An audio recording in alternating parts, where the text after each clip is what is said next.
Good morning for those of you in Australia. Buenas tardes, boa tardes for those of you who are in Latin America. My name is Noel Campbell. I'm the director of the Australian National Centre for Latin American Studies, ANCLAS, here at the Australian National University. Together with the university's First Nations portfolio and the Embassy of Chile, let me thank you for joining us this morning. This is the second in a series of discussions to consider the approaches of Australia and Latin American countries with significant Indigenous populations to enshrine an Indigenous voice in the political processes of their respective countries. The organisation of the webinar then is very much a joint effort. Let me begin by acknowledging the first Australians on whose lands the university operates, and pay our respects to the elders of the Ngambri and Ngunnawal people, past, present and future, whose ancestors have protected and nurtured these lands for tens of thousands of years. Today's program will consist of three main parts.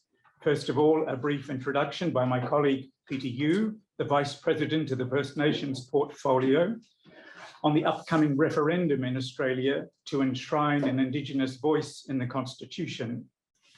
Secondly, we'll have a panel discussion moderated by myself and my colleague, Professor Caroline Schuster, in which Peter will be joined by three other experts. Veronica Figueroa Wencho, a professor of government at the University of Chile, Danny Jaimovich, the associate professor in the Faculty of Economics and Business at the University of Talca, and Richard Sanders, who's a global fellow at the Woodrow Wilson Center in Washington, DC. The idea of the panel is to give the participants an opportunity to compare and contrast the approaches here in Australia and in Chile to constitutional change which address Indigenous recognition and Indigenous rights. And the final segment, Brian Stacey, the Professor in Practice of Public Administration with the First Nations portfolio, will provide some concluding remarks. I should mention at this point a couple of housekeeping matters. Please note that the webinar will be recorded and eventually made available publicly. For the panel discussion, the intention is to draw also on questions that we invite you to ask, either directly for those who are attending in person, or using the Q&A function at the foot of your screen for those who are observing the session online. Before passing the floor to the first speaker, let me give the subject a little bit of context. I think it's fair to ask, well, what has the upcoming referendum in Australia to establish an Indigenous voice to Parliament got to do with Latin America? Why Latin America? Let me tell you why. United Nations Economic Commission for Latin America and the Caribbean, ECLAC, estimates there are over 45 million Indigenous peoples in Latin America. They represent over 50 different ethnic and linguistic groups and comprise some 8.3% of the total population. In many cases, countries with significant Indigenous populations have already reviewed and updated their constitutions to reflect and recognize Indigenous rights. By any measure then, Latin America is a region which offers a wealth of experiences, both positive and negative, for academics and policymakers such as yourselves here in Australia to discuss, to compare, to contrast, and to evaluate those experiences. 2 weeks ago, we heard from the former Foreign Minister of Ecuador, Nina Pacari, herself a Quechua woman, about how constitutional reform in that country in 2008 resulted in a fundamental shift in the political paradigm from a centralized unitary state to a plurinational state, a state that expressly recognizes and protects Indigenous communities and peoples and nations. Nina Pacari's presentation was contrasted with that of the Associate Dean for Indigenous Studies, Mary Spears, who spoke about the experience of First Peoples in Australia, from their unique connectedness to country, to the injustices wrought by colonial occupation and settlement, to what she described as their irrecognition in the Australian Constitution of 1901, to decades of marginalization and disenfranchisement, and to the present day, to a very gradual path towards reform since then. But today we're going to consider the case of Chile in the period since the Spanish conquest in the 1500s. The treatment by successive governments in Chile of the indigenous peoples, in particular the Mapuche people, who make up 80% of the indigenous population, has a number of parallels with Australia. Colonialism, confrontation, dispossession, displacement, marginalization, discrimination. Sounds familiar. Fast forward to March 2022, Gabriel Boric assumed the presidency of Chile. This was a time when widespread protests over a whole range of socio-economic grievances, not least recognition for indigenous rights, were at their peak. His response was to call a constitutional convention, which drafted a completely new and very detailed constitution. The draft, which was about 388 articles, included 44 of which that referred expressly to indigenous rights. For example, collective and indigenous rights, the right to self-government, the right to be consulted prior to the adoption of administrative and legal measures that might affect them, reserved seats for indigenous peoples and representative bodies, rights to lands, territories and resources, and recognition of indigenous systems. The draft constitution was put to a national plebiscite on 4 September 2022, but was soundly rejected by 62% to 38% of voters. This is the process I believe that we in Australia can learn from in the lead up to the referendum on an Indigenous voice. Why did Chile's attempt at constitutional reform in 2022 fail? Was the draft text too ambitious? Was it too long? Was it in too much detail? Was the consultative process flawed? Was the campaign and support of the draft ineffective? Was the public not provided sufficient information to make an informed choice? And above all, what happens now? But before we commence the panel discussion, let me invite Professor Peter Yu, the inaugural Vice President of the First Nations portfolio here at the Australian National University, to give us a brief introduction on the upcoming referendum to enshrine in the Australian Constitution an Aboriginal and Torres Strait Islander voice, and to respond to some of the most common concerns that have been raised about the proposal. Peter is a Yawuru man from Broome in the Kimberley in northwestern Australia. He has over 4 decades of experience in Indigenous development and advocacy. And most recently, he's drawn on those advocacy skills as a member of the Referendum Working Group and the Referendum Engagement Group. Peter, the floor is yours. Thank you very much, Noel, and thank you all for coming and inviting me to participate. I think to start off with, we have something very much fundamental in common, and I think most of you would have seen the announcement that Pope Benedict had made a public apology in respect to the issuing of the papal bulls in the 14th century. With the doctrine of discovery. And so the historical notion of where we find ourselves today, both in Australia, in other colonized countries in the world, had its origins and beginnings, allowing initially, of course, the establishment of the Portuguese and Spanish, the West African trade colonies on West Africa, but also under the colonial justification of the right to invade and conquer on the pretense of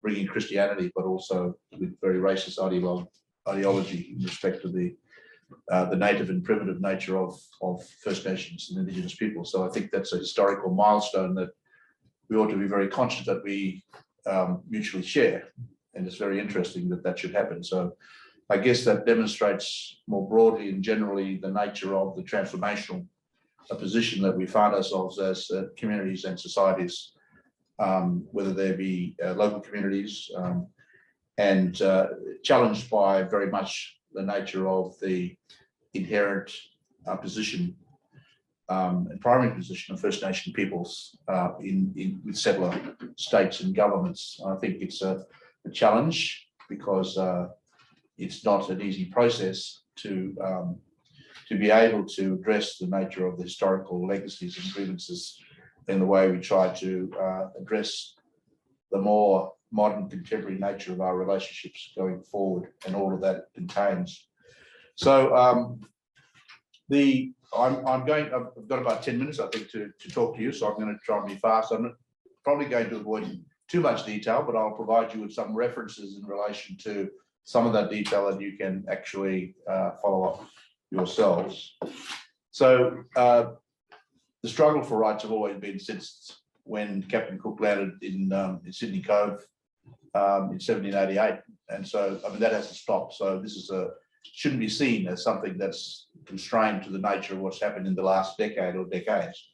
This is a struggle for Australia's First Peoples right from the very beginning, even though some of it is recorded, documented historically, many of it isn't. And I guess you'll note from one of the key commitments under the Uluru Statement from the Heart that a major part of this is the truth-telling, the Makarrata Commission of Truth-telling. And I think that's going to be a very challenging but very interesting process in where we go. But needless to say that this has come about of the last decade of engagement both politically with previous prime ministers. John Howard, way back in the late 90s, made a commitment to constitutional recognition.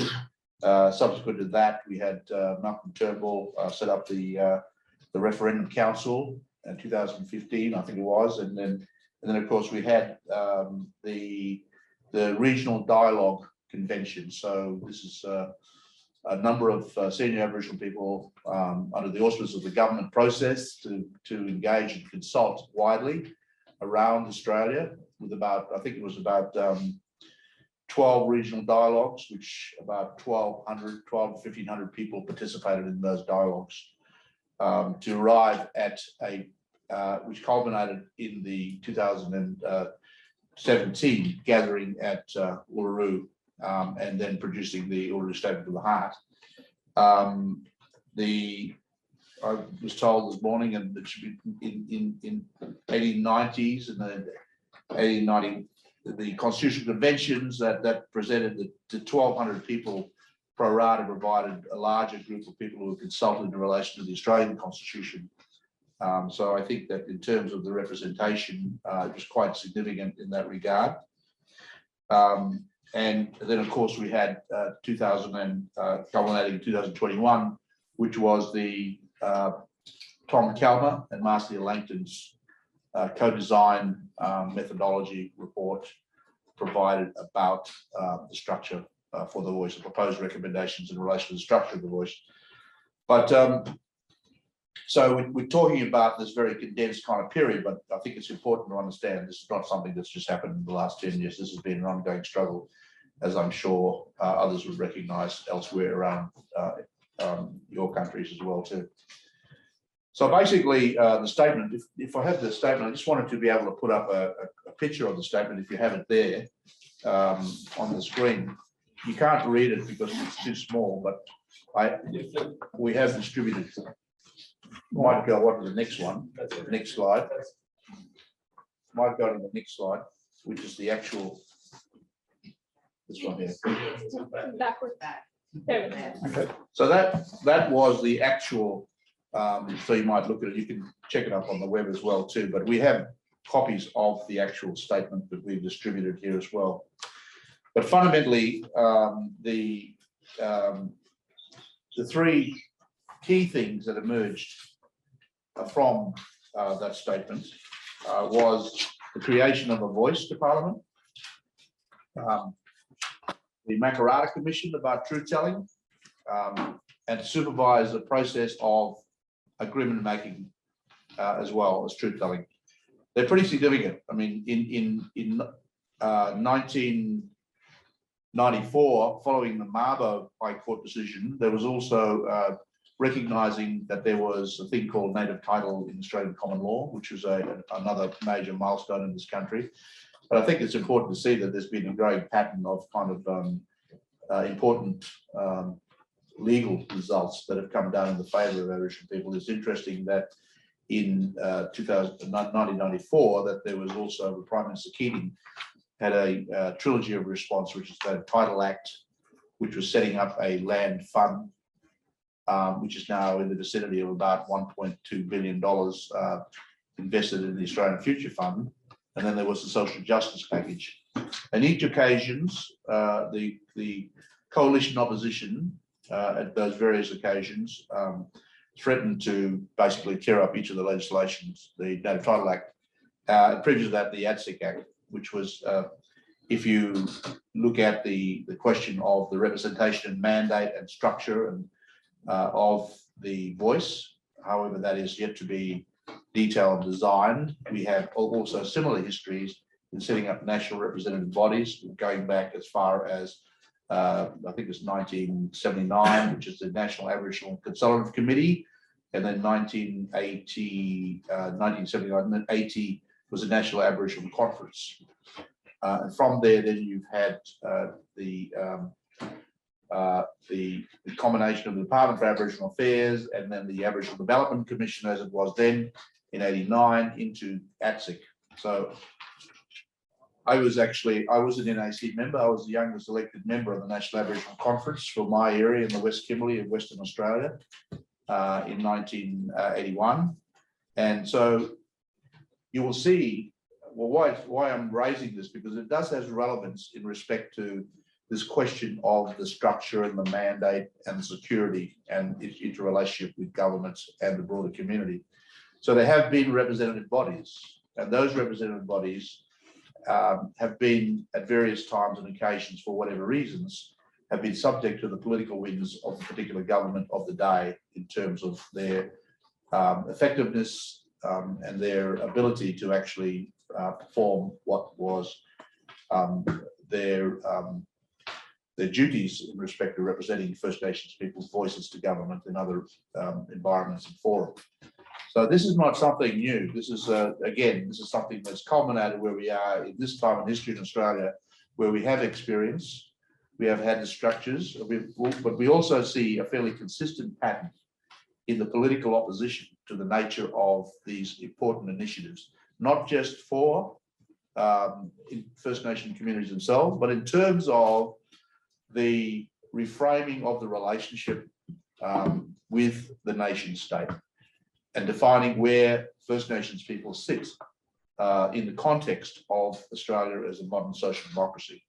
I think that's pretty critically important. So there is form here in terms of the current public debate and argument about the nature of what the voice represents, what is the purpose of it, and what its capacity should be. I just want to give a quick, I think it's important to know that history, because we just haven't arrived here today. There are these, there are consistent patterns here that tell us about the nature of the ongoing undermining, but I think the ongoing challenges we as Aboriginal face in terms of the systemic nature of racism and the ideological position that continues to underpin and deny us the ability to arrive at a better place than we are at the moment. So the Prime Minister Albanese at the Garma Festival last year in July committed the government, well, certainly did on the night of the 21st of May, the election night. The first thing he said on election night was that he's committed to implement the Uluru Statement from the Heart in full. And I think that that is quite significant. And so the referendum on this is expected to happen between October and December this year. So the process that Noel has mentioned, I'm on the referendum and engagement working group, which are basically working through the very key issues related to the referendum before it's put to the Australian public to vote on. So it's both groups are comprised of very experienced people representing organisations, their own communities from across the country.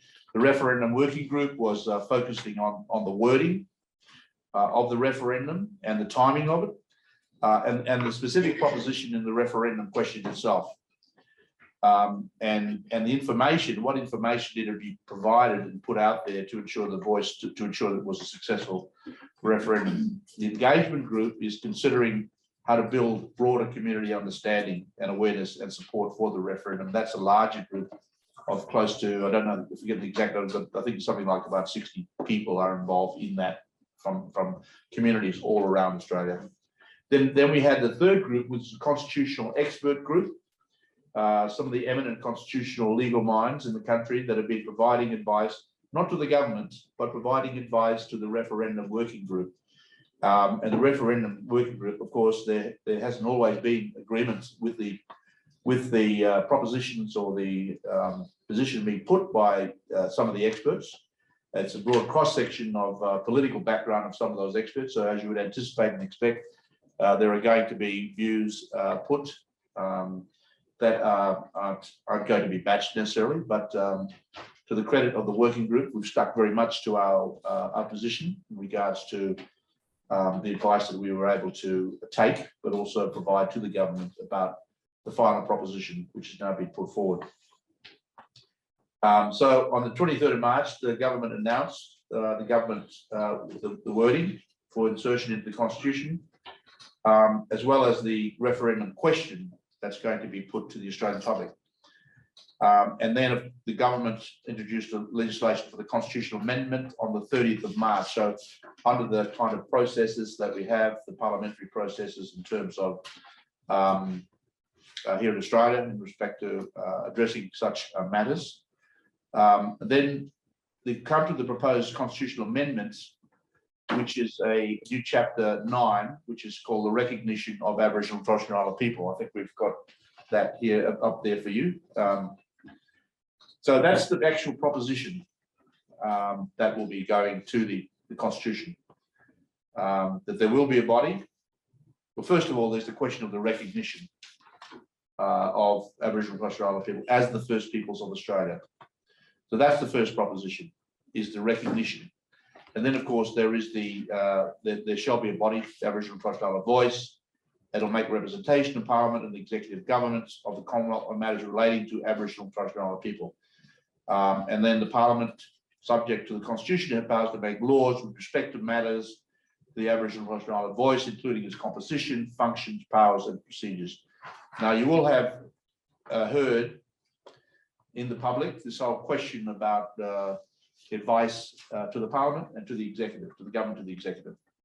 There has been various propositions being put about whether or not the voice should have the capacity to be able to give advice to the executive government. That's been hotly contested issues amongst the more conservative right legal minds, as opposed to others who view that as being insignificant. And some of that advice has also come from ex-High Court judges, Ken Haynes and Robert French, who used to be the president of the High Court, and others have said there's no problem in respect to that ability to provide advice to the executive. And from a personal point of view, and from an experience point of view, my working with communities on the ground, as I have for probably most of my career, that has been the biggest challenge and threat in relation to advancement is the question of the relationship with the executive and the ability for us to have some degree of equity and standing status within dealing with, because it is the bureaucracy. It is the bureaucracy that makes the decision or executes the decision of the government. I think this is a very important question, because we tend to ignore this. We look at it as from a political lens only, but what we need to look at it is from an operational lens in terms of the capacity to enact the reforms that are required.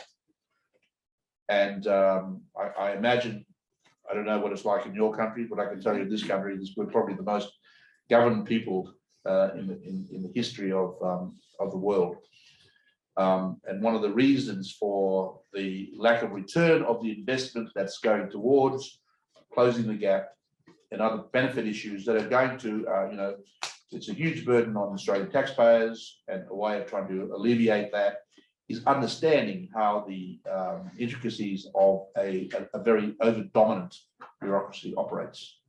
And so hence what we have is a codependency relationship, largely at the determination of the bureaucracy in relation to what happens to people on the ground. So I raised a figure with the ex-Under-Secretary of Treasury some months ago about what would be the actual effect of every dollar that leaves Canberra, how much of that actually hits the ground for the benefit of projects people. So I suggested 30 cents. He thought that I was being generous in respect to the fact that the providing the real quality of life issues and outcomes for the investment intended to be able to address. So that will tell you, because the very convoluted federated system we have in this country, where most of this is Commonwealth money, but then is channeled through the state treasuries and is reprioritised to deal with state and jurisdictional priorities.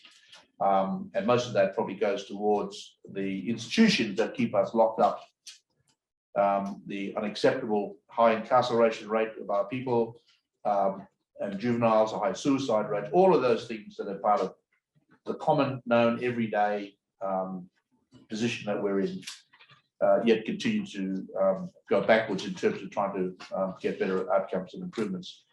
All of that. So the reason I raise that is because if you contemplate the nature of the voice and its representation to the Parliament and to the executive, and you've probably seen some discussion happening about the Alice Springs situation, but that Alice Springs is not the only place. This is happening all around. It's happening in my hometown of Broome. It's happening right across Australia, where the subjugated interest and rights of First Peoples are manifesting itself in behaviour that is challenging the kind of political and cultural mainstream institutions.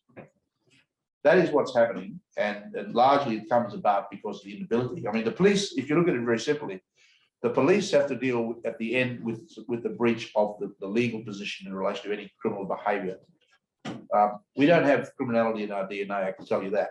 But where is the employment agencies? Where are the welfare agencies? Where is the housing agencies? Where are all these people? So all you see in the press is a conflict where the police get involved.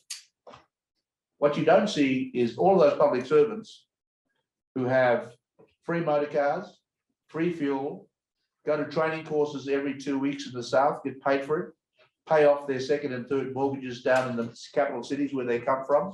What you see is a false economy underpinning the nature of the relationship, bringing into detriment the continuing denial of our rights and interests, and ensuring that we sustain this unsustainable relationship with the broader Australian community and the governments.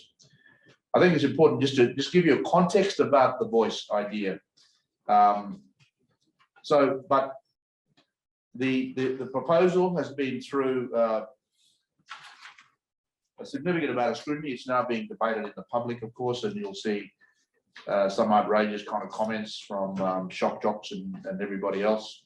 But you need to be able to know what the way that misinformation is being spread. So what we have provided, I might introduce at this stage, is the common concern documents that we at the First Nation portfolio have been prepared to address some of those concerns that you're seeing out there in the public. We've listed a number of them. There are 12 issues that we've addressed specifically. That is part of the public discussion happening at the moment. And what we're trying to do is basically address each one of them. I'm not going to go into the details of that because I think I'll probably run out of time.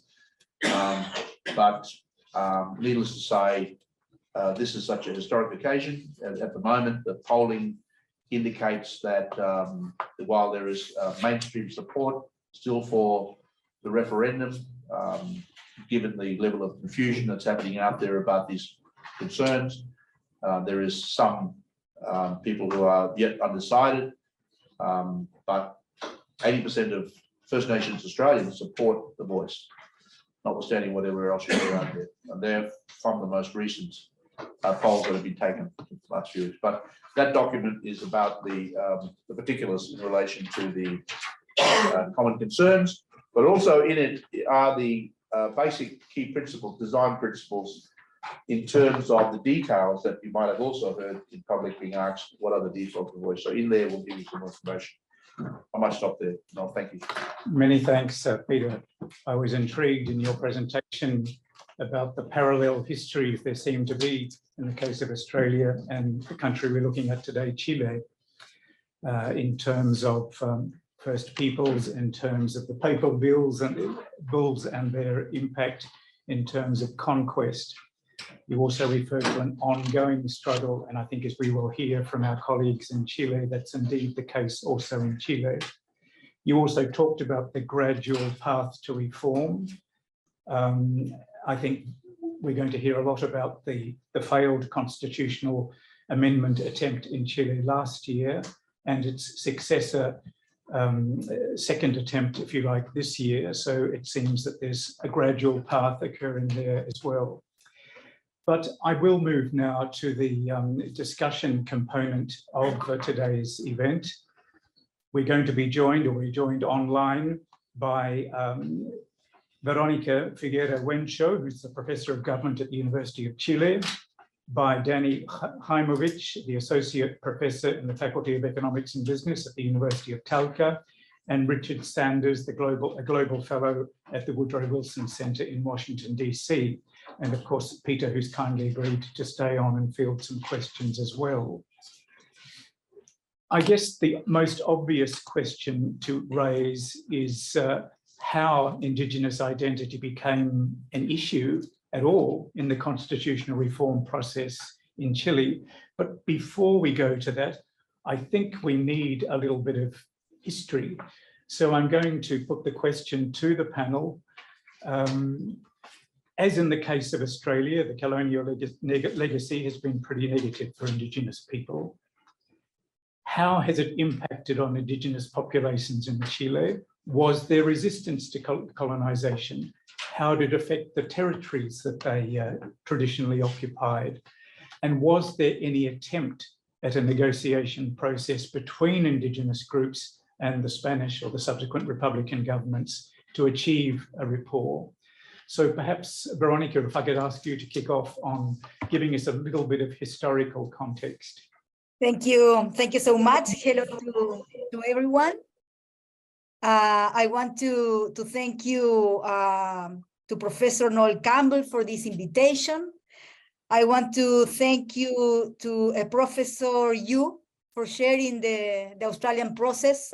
We know that this process generates a lot of hope, no, in Indigenous people, and we really hope that Indigenous voices are recognized in this opportunity.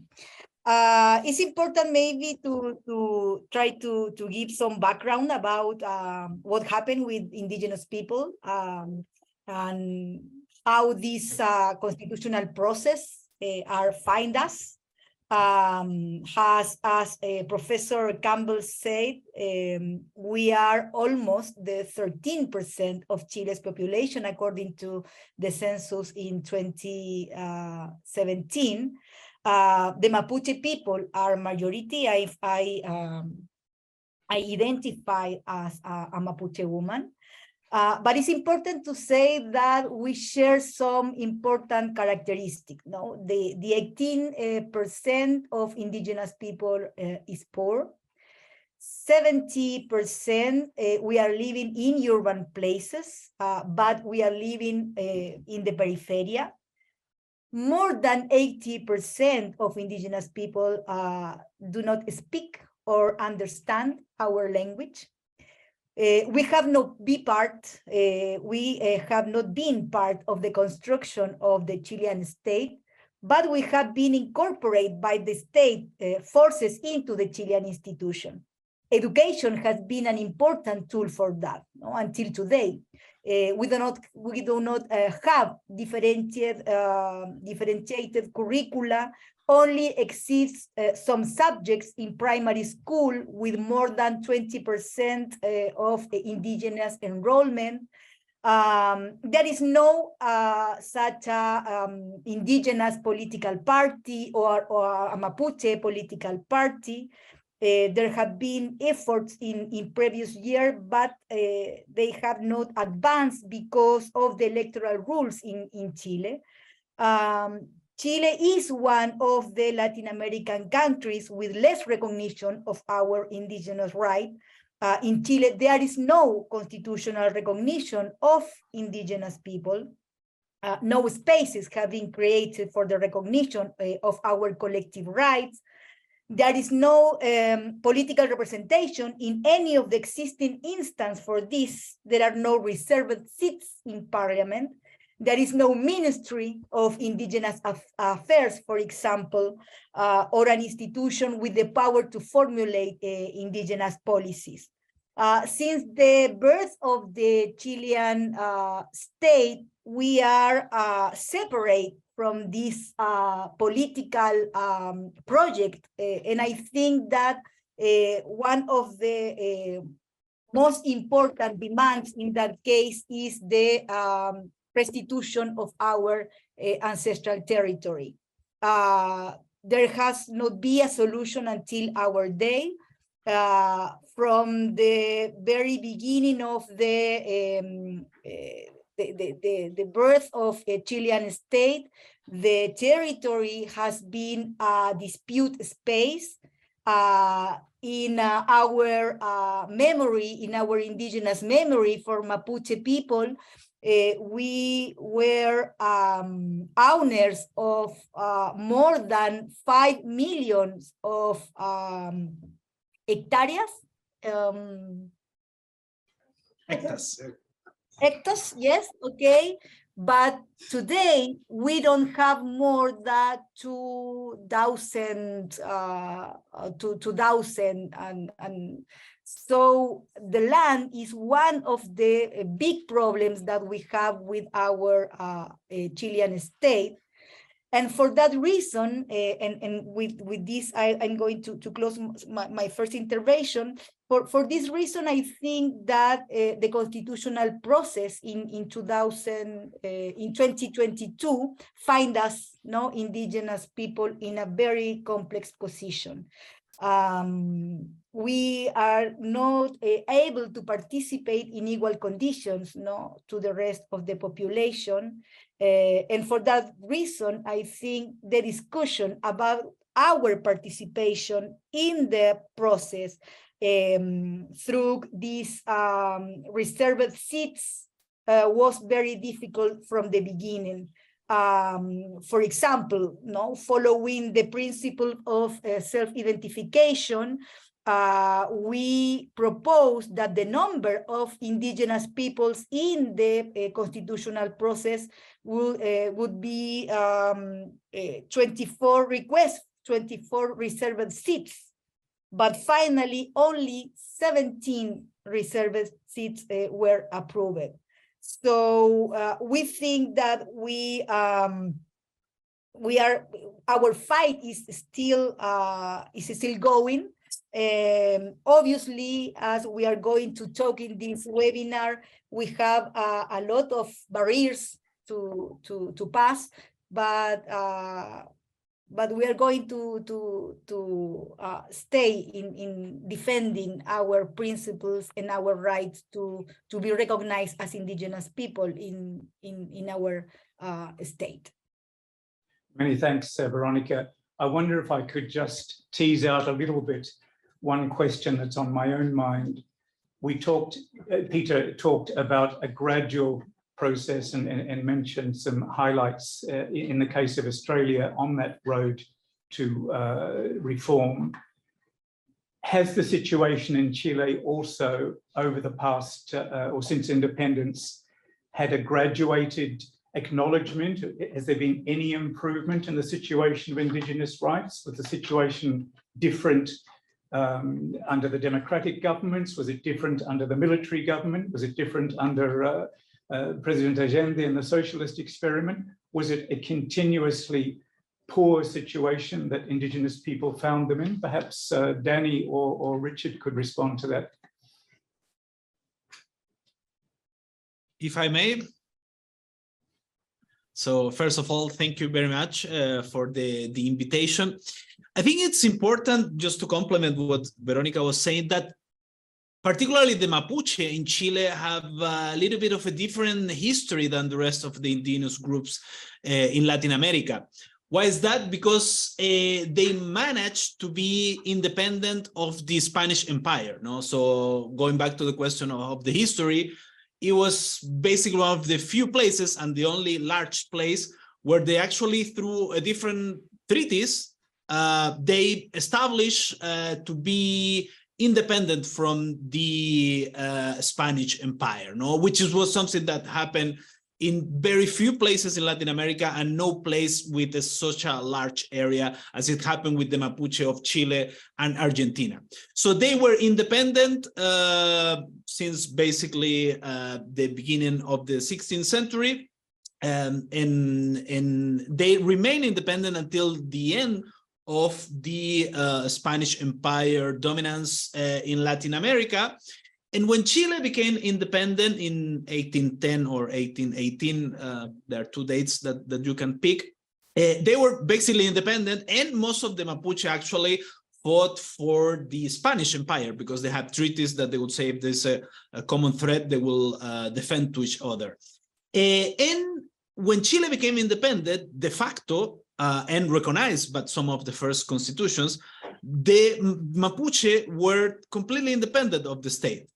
And they remained basically independent until 1883, when the Chilean army actually invaded, finished an invasion of the territory and incorporated all this territory.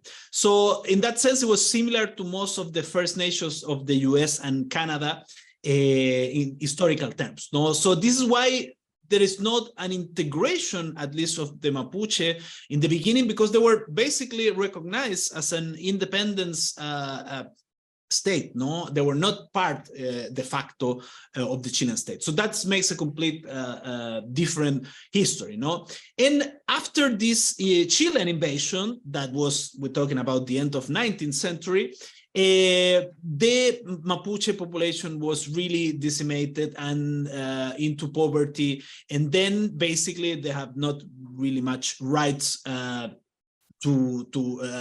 were not incorporated. They created reservations, a bit different than the reservations in the US and Canada and Australia, I think, in the sense that they created small reservation, 3,000 small reservations for families. And basically, this is what afterwards is now we know as communities, no? That are the Mapuche that lives in rural areas. And it's in the same process, many of the Mapuche moved to the cities and integrated urban life. And as Veronica say, they are now, most of them living in urban areas, no? And the process of integration is been very slow. It's been not smooth at all. There had been no constitutional recognitions since the end of this military invasion of the Mapuche territory, and also not recognition for the other indigenous groups that by law are 10 groups now, but they have not been recognized. And yeah, through some governments have improved situations, like with Allende, for example, he used the land reform laws to give a lot of land to the Mapuche. We have studied this issue a lot, but then with the military coup, there was the backdrop to this. And then when democracy came back, there was an agreement signed between the newly elected, or what is going to be the newly elected first democratic government after Pinochet. They signed an agreement with Mapuche's leaders mainly, but also leaders from other indigenous groups. And they basically offered three things. No, they offer to sign the ILO convention that was signed in 2008, to create an indigenous agency and indigenous law that was done in 1993, and constitutional recognition that have not done till today. So sorry if I extended, but just to complement Veronica. Thank you so much, Danny and Veronica, for setting the scene and giving us that important political and legal context for our discussion. To turn us to the question of the 2022 constitutional reform. The reform in Chile touched on many social justice issues. It was a sweeping conversation and aimed to reform many aspects beyond Indigenous issues. So for all of our panelists, could you comment on how Indigenous issues, recognition, rights, representation became such a significant part of the 2022 reform process? How was it centered in that process? How did that come to be? I think during the whole period of the return to democracy in Chile, there probably was a certain growing recognition that Indigenous Chileans had gotten a raw deal, and I think governments, particularly on the left, had a certain sympathy with them, and even center-right governments, recognizing that there was a problem here, sought to pay more attention to the situation of Indigenous, particularly the Mapuche. In terms of, it was largely cast in terms of, I'd say, additional social welfare spending and presence in these regions. Also, the question of land reform was raised, at least, and I think both under the Piñera government and the Bachelet governments, there was efforts at identifying land and appropriating money for land restitution. However, this was a slow process, not clearly defined, and then you have a certain economic reality in southern Chile, which is it is the center of Chile's forestry industry, which is a very, very important export-oriented aspect of its economy. Producing basically pulp and paper and to some degree wood for construction, and so and this in turn put further pressure on the Mapuches. So all these things were kind of, I think, bubbling around, and as the Constitutional Convention was voted on, and certain element, the membership was created. There was a desire to reserve a number of seats for the Mapuches or for Indigenous generally in the Constitutional Convention, and this, I think, was part of a sort of broader interest in what you might call identity politics, concerns about parity for women, the rights of sexual minorities, etc.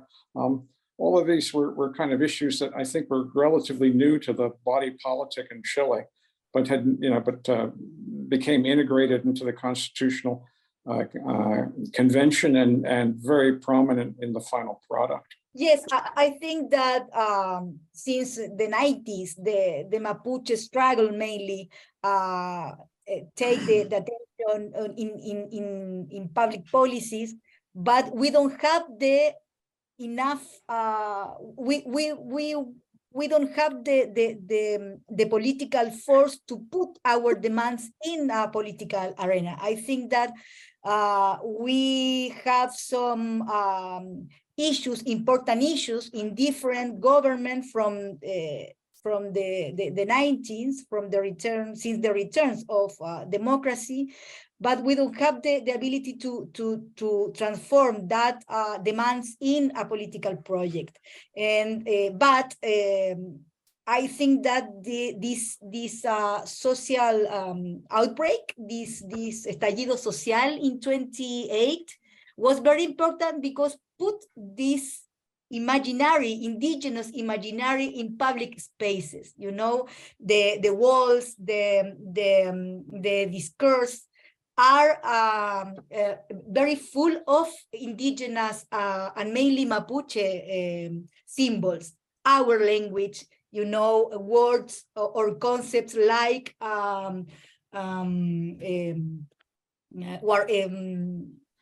Walmapu, you know, words like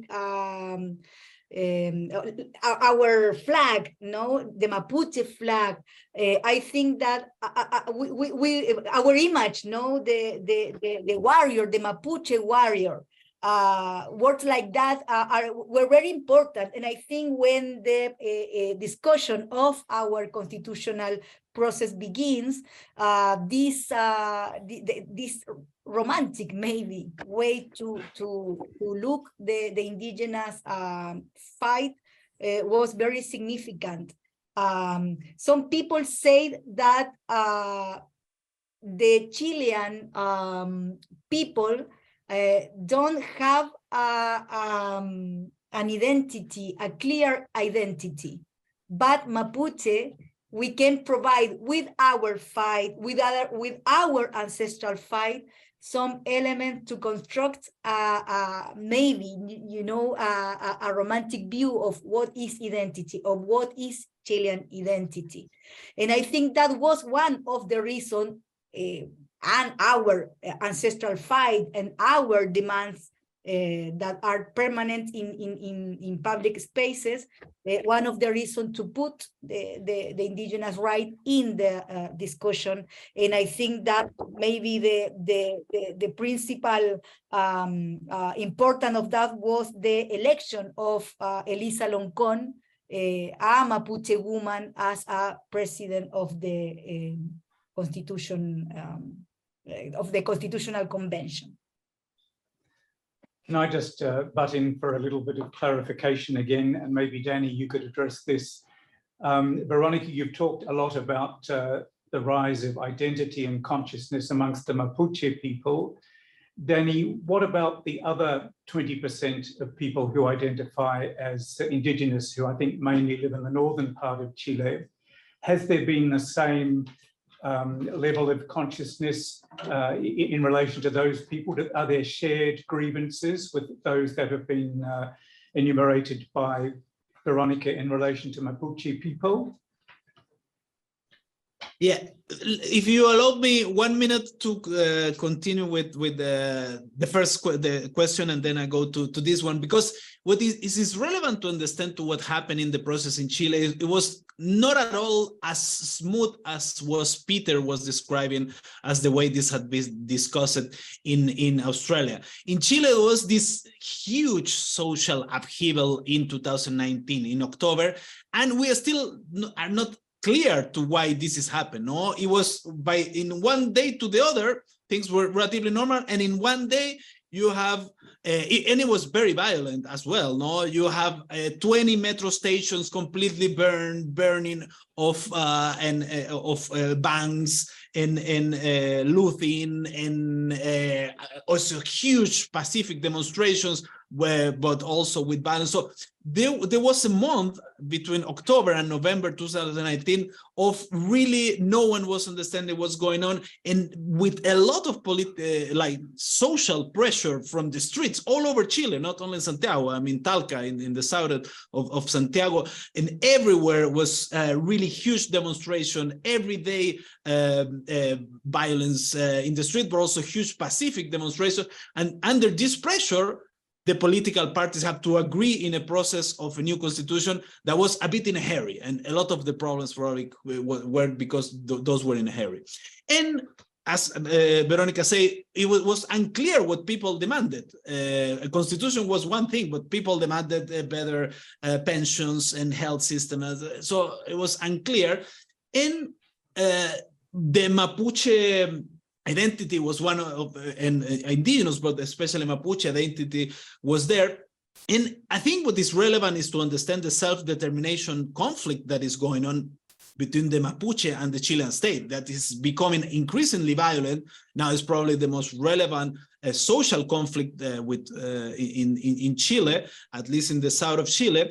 And actually one of the antecedents of this upheaval was the killing of Mapuche indigenous it was a leader. It was in a community in the south of Chile. The police killed this Mapuche leader, and there were huge demonstrations. That was in 2018, and that was the largest demonstration I've ever seen before the upheaval. So this kind of relationship are also relevant. Just quickly to go to your question, Noel, of course, the Mapuche are the largest group, the one with this self-determination conflict, and also the one that have this special history in Chile and Argentina of being independent from the Spanish Empire and from the Chile and Argentina state since for more than 50 years. No, the other groups are minorities in the north, as you say. There are Quechuas and Aymaras that share, of course, a lot of the tradition with Peru and Bolivia. And yes, of course, they are important, both in terms of a number of people, but also that they located in areas with important economic activities, minings and things like that. And what's something that was very interesting that happened in the convention is that there was recognition also to very small groups like the Yagans, which are nomads groups in the Patagonia, in the very south of Chile.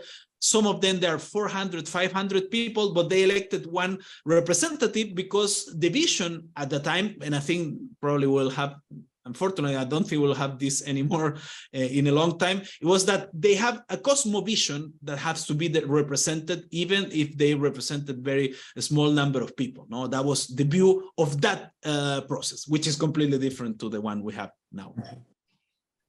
If I could follow up on some of the things that were said. First, with regard to the other indigenous groups, especially in the north of Chile, a big issue and an issue that will be with us for a long time is water, because northern Chile, especially the salt flats, are likely to be the site of a major lithium extraction industry, and if it becomes scaled up and the issues of the water which is extracted to get the lithium remain problematic, this will be a big issue for the next decade, I think, for not only for indigenous people in far northern Chile, but for the whole, for everybody that lives there. And how do you balance that? But also on the question of the Constitutional Convention, which I agree, it was created at a very specific time and as essentially an effort by the political class in Chile to deal with this kind of eruption.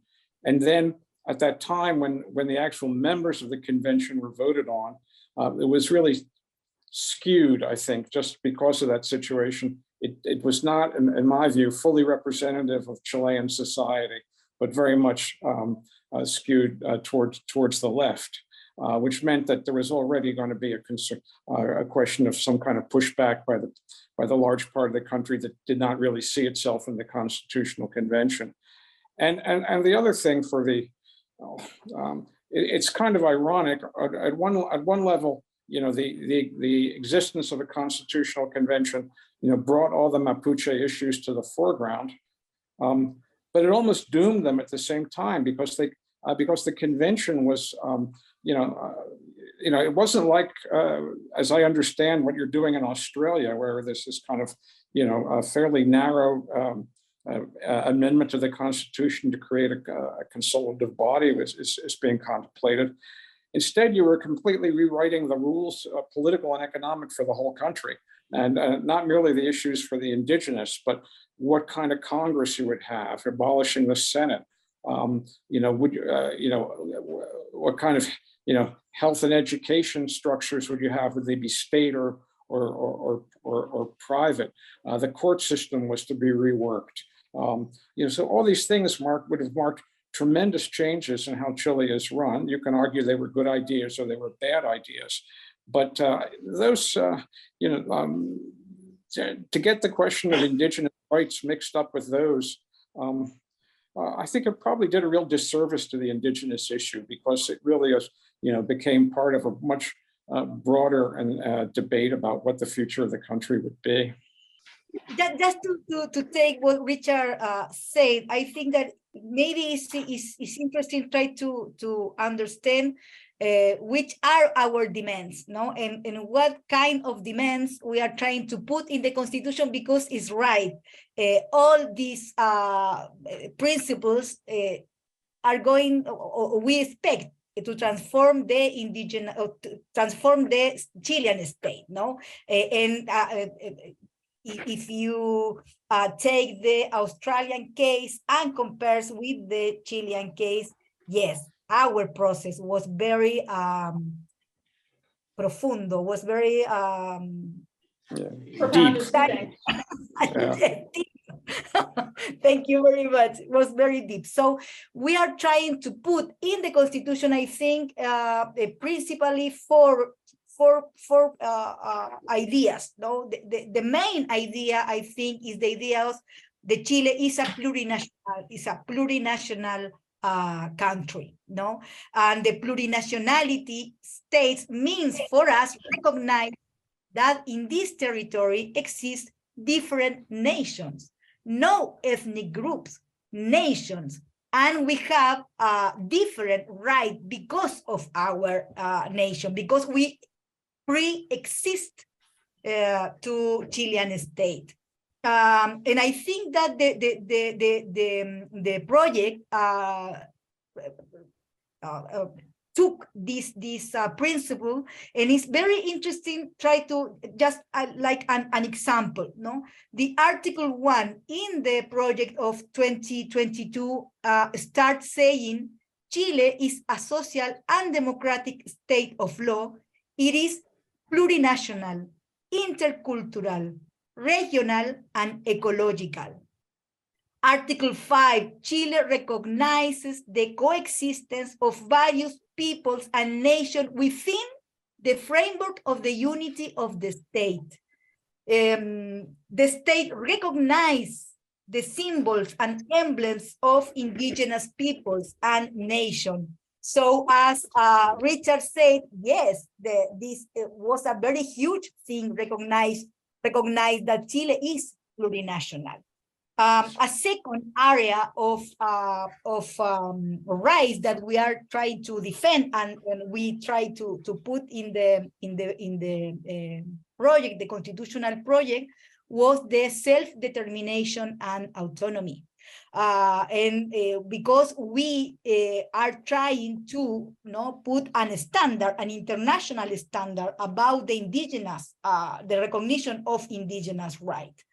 And it's very interesting that the project took this in two important articles. The Article 14 says that Chileans' international relations are based on respect for international law and the principles of self-determination of peoples, including indigenous peoples, or the Article 34, indigenous peoples, indigenous nations and their members, by virtue of their self-determination, have the right to the full exercise of their collective and individual rights. So really transforming articles was included in this project. I think that a third group of important rights for us as indigenous was the recognition of territorial autonomies, because it's a way to restitute our ancestral territory, and establish of territorial organization spaces with a level of political, economical, and cultural autonomy. And we have 6 articles in this draft that were very important. The Constitution, the Article 58, the Constitution recognized to indigenous people the traditional use of water located in indigenous territory, or the state recognizes and guarantees, in accordance with the Constitution, the right of indigenous people and nations to their lands, territories, and resources.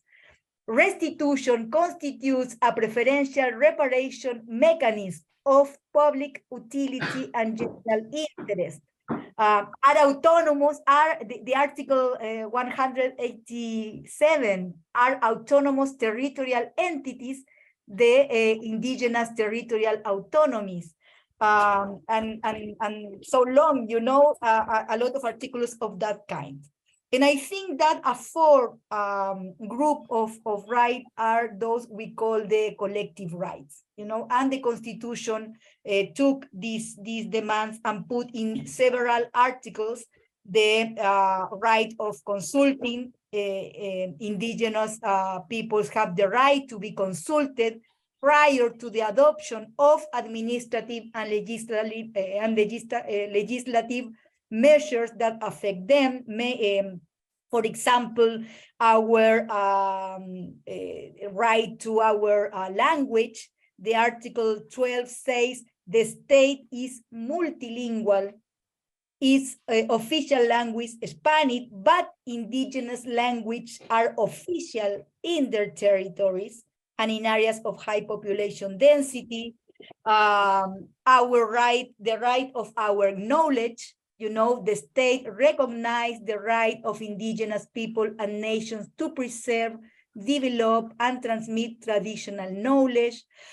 Our right to education, the Article 36 said the Constitution recognized the autonomy of indigenous people and nations to develop their own institutions in accordance with their custom and culture. And obviously our right to our collective right. Indigenous peoples are holders of collective fundamental rights. So yes, it was a very forming process. Thank you so much, Veronica. That was a really comprehensive summary of the highlights, if you like, of the draft. However, I'm conscious that time is ticking by, and I want to talk a little bit about lessons learned and perhaps a final word on the prospects for the process being implemented right now in 2023. So, Danny, notwithstanding the principles, the fine principles that were enumerated by Veronica, which I think Peter would agree with me would be the envy of Indigenous peoples here in Australia to include in a constitution or other legal instrument. The fact of the matter is that the plebiscite failed. So I think it would be really instructive for us here in Australia to have a better understanding of why it failed. I mentioned in my introductory remarks some questions that occur to me, but Danny, can you give us briefly an explanation as to what the sense is in Chile as to why the 2022 draft constitution failed to be adopted?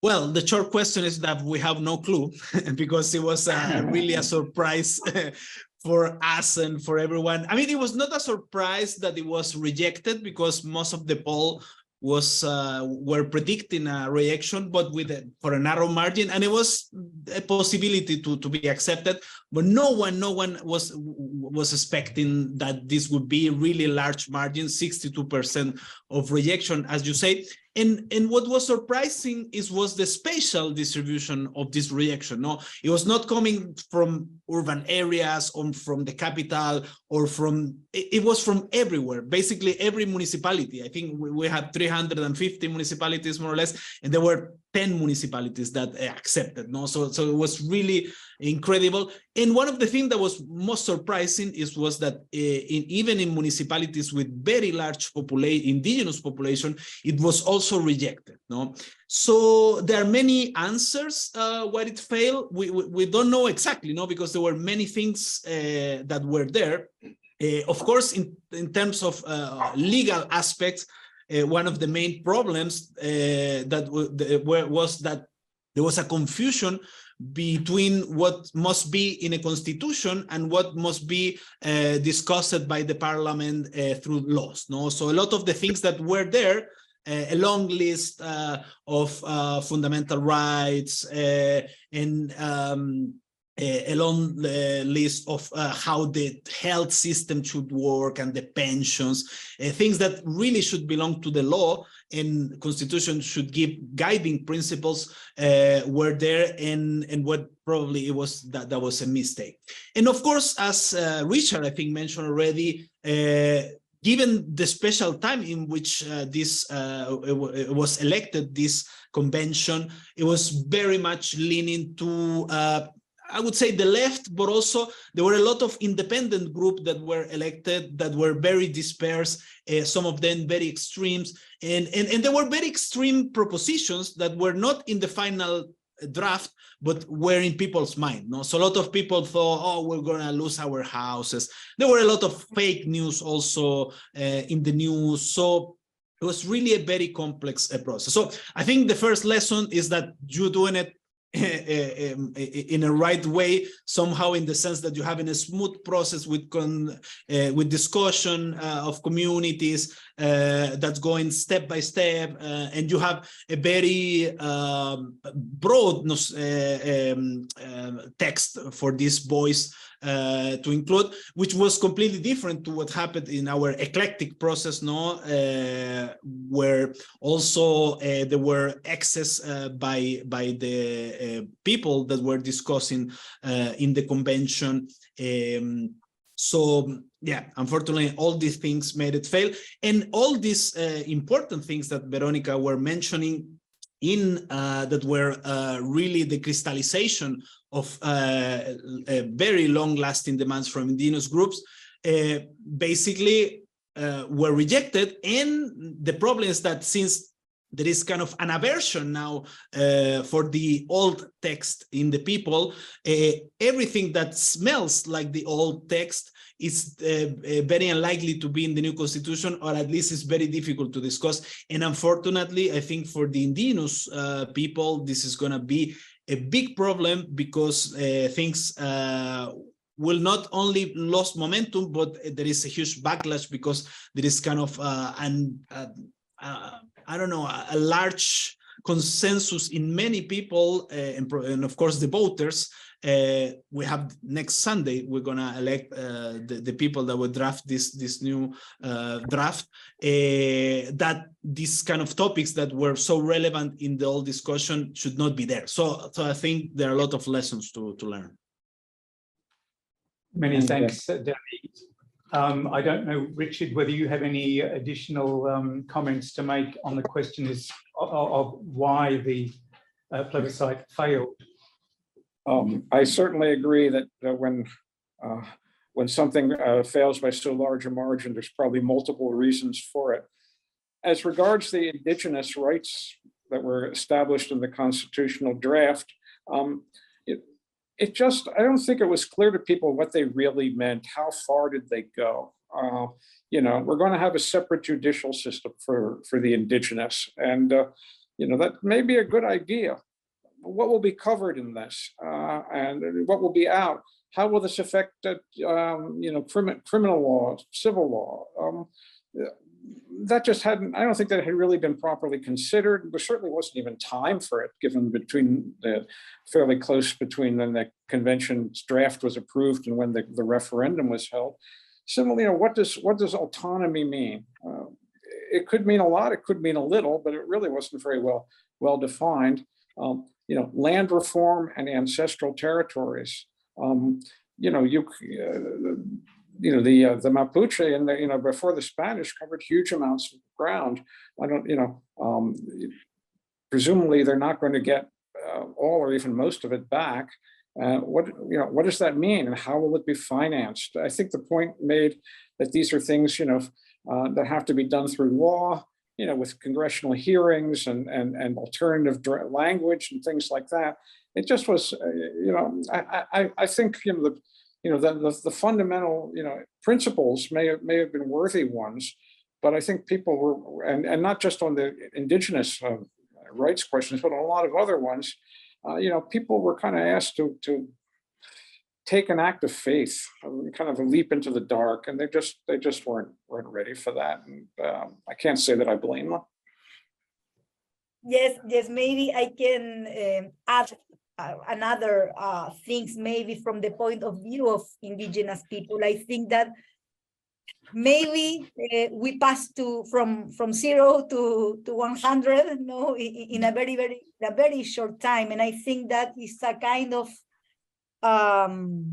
reflection that we have to make. No, it's very difficult talk about plurinationality, autonomy, self-determination, try to inform, try to educate, no, people in a short period of time. I think that yes, maybe we have the goal to put this discussion in public arena. Maybe if we see the glass full, it's a good thing. I think. Also, another reflection that we made is the importance of articulated work outside of the convention. You know, the indigenous representative had little time to do territorial work and putting all the effort into the negotiation inside the convention. And I think that it's important to have a strategy to communicate, you know, with communities, try to explain to the communities also, not only to Chilean people, also to indigenous people, what it means a plurination state, what means self-determination, because we now are have the conscious that yes, people, indigenous people felt you know, have some fears about what means this constitution, and I think that is another things to learn. But we were capable to propose a political agenda, and I think that is a very good thing, no, from the future. Maybe not in this constitutional discussion, but it's a good thing to a good point to start a new agenda, you know. This is the perfect opportunity to kind of launch our last question, which is forward-looking to the prospects for the next round of discussion around constitutional reform. What priority areas do you see? What lessons learned? And how can we move forward in a productive way? I think, you know, a lesson to be learned, aside from, I guess, the broad question of, you know, I think going from 0 to 100 is a very good analogy. I guess, you know, in the end, these are political questions, and you know, it's not for me to tell the indigenous what to do with themselves, but ultimately, when you have 10% of the country, you know, are indigenous, I recognize that Chile's political system is rather rigid in some ways, but potentially that's a tremendous number of people. And if they are mobilized, and if, you know, if they're seeking political office at all levels, if they're insisting that the regular political parties, you know, need to address their needs to get their votes, that may be more of a long-term route to go than constitutional change, because I think it may well have missed like the opportunity for a big shift at this point. Andy, can I turn the microphone over to you? Yes, can I disagree with Richard, if you don't mind? Yes, please. No, I think no. In what sense? In the sense that one of the things we learn is that there are so many different views within this large group of people, and that is very difficult that they will articulate in one solid body, political body by themselves, no? And this has been tried, there's been some political leaders, but they will not come as a political force. I don't think they will become as a political force that could be an actor without affirmative action. That was probably one of the lessons, because there were these reserved seats. They had to put some people together, and they became a relevant force. And if there is no affirmative action, I doubt there would be a solid political, maybe Veronica will disagree with me, but there will be a solid, large political movement that will participate and will be able to negotiate and will be able to really get some right. Maybe there will be some small groups that there are majors, there are some in the parliaments, there are a couple of Mapuche senators and deputies, but without reserve seats or other forms of affirmative action, I doubt they would be possible really to integrate the Mapuche. I think this is probably one of the lessons. I don't know if you agree or disagree with this, Veronica. Well, I think that this is a very long fight for us, you know, an ancestral fight, and I think that is going to continue in this process. I think that we need to change the rule of the games, and that is a possibility. Maybe this kind of affirmative action is a way, but I don't know if this way results in other countries. I think that if we have the capacity to change some institutional spaces, maybe we can try to put in these institutional spaces our demands. It's not an easy task because inside the Mapuche movement are different positions about this. You know, there are a small group that is contrary to advance in the recognition of our rights in a colonial state with a colonialist action. And we think that we don't have the capacity to recover us and try to reflect with or made a process of reflection with you know, the tranquilidad, how do you say tranquilidad, with the peaceful necessary try to process what happened.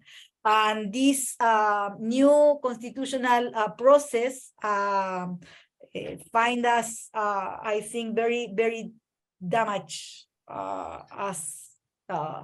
So I think that we don't lose the hope to try to change the institutionality, the Chilean institutionality, but I think that we have, I don't know which the strategy is better, but it's a thing that we have to do.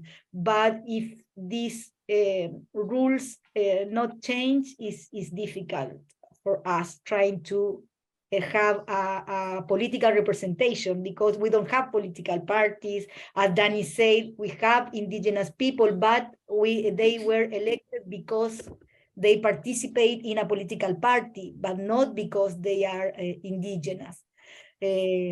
So I think that we have a work to do, but we need the Chilean society and people like, you know, Danny, Richard, and other people that feel, you know, that are sensitive with this subject. They are aliados, allied for us. And I think that is an important thing for indigenous people, try to think in that way. This is not a fight only for indigenous people, it's all the society.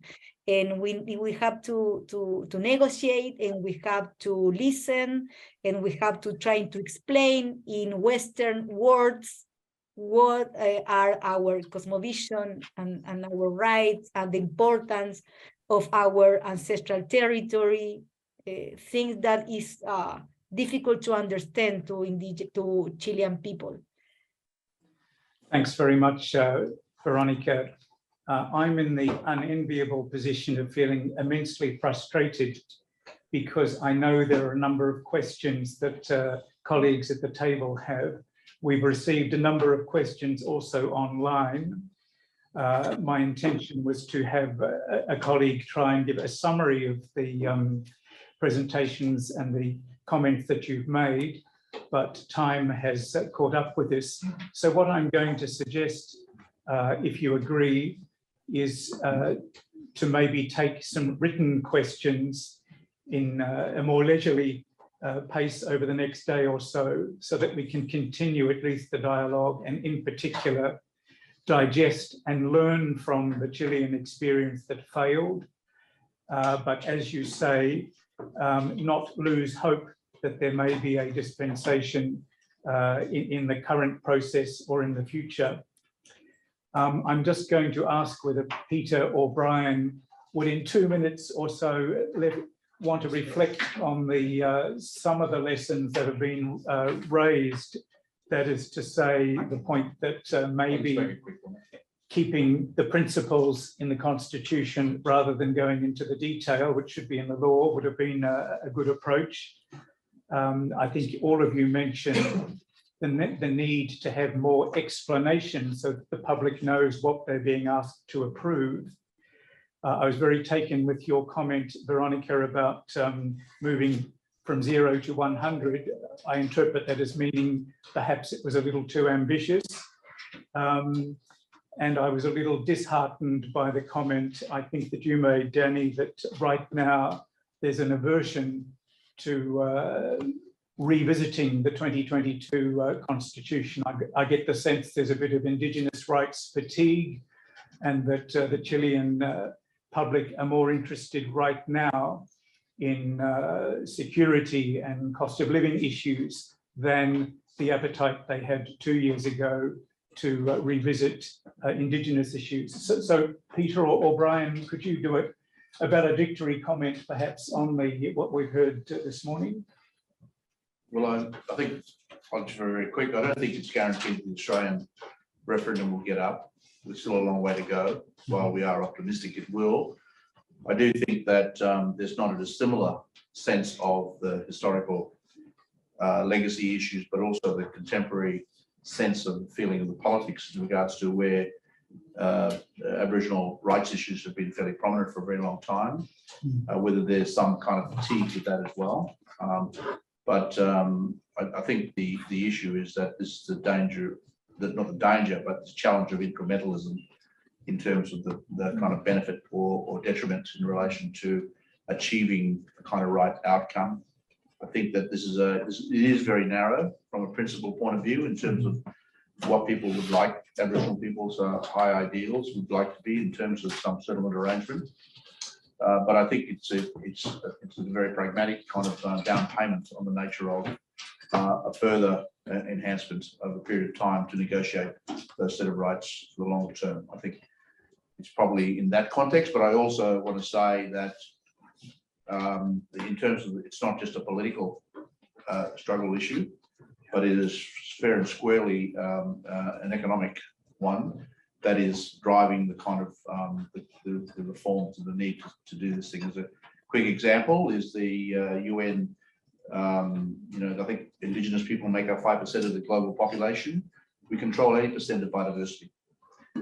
And so the question is, in terms of future investment, in particular projects, large projects in colonized countries, becomes a real issue that has to be addressed, as other speakers have said, not just for the benefit of First Nations peoples, but also for the question of the broader economy and the well-being of the community. That is happening, and it will continue to happen.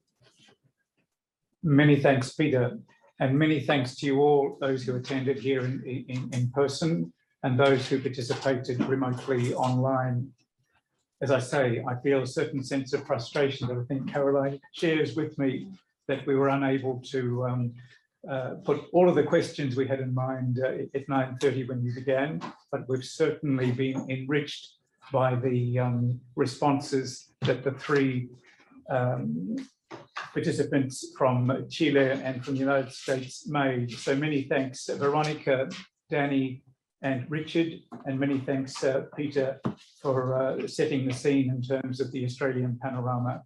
Let me close by forecasting that we intend to have a third session in the series, possibly next month, but in this case, looking at the case of Brazil, which under a new president has given new life, if you like, to Indigenous issues in that country that we'd very much like to explore and hear about. Thank you very much.